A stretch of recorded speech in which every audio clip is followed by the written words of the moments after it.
మతాలను ప్రజలు రూపొందించారనేటువంటిది నిజం.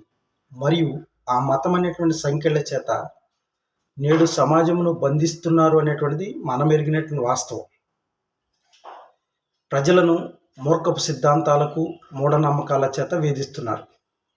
ఇది మతమా లేక మార్గమా అని నిర్ణయించగలిగినటువంటి ఏకైక మార్గము అది దేవుని యొద్ద నుండి అనుగ్రహింపబడితే దాన్ని అనుకరిస్తున్నటువంటి వారు, వెంబడిస్తున్నటువంటి వారి జీవితాల్లో అది ప్రభావితం చూపిస్తుంది. వాళ్ళు మార్పు చెందినటువంటి జీవితాలు జీవిస్తారు.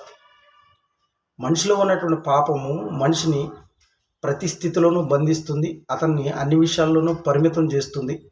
అతని యొక్క అభివృద్ధిని అడ్డుకుంటుంది. సత్యము అనగా దేవుని యొక్క వాక్యము మనిషిని ప్రతి బంధకముల నుండి విడుదల చేసి స్వతంత్రుడిగా చేస్తుంది.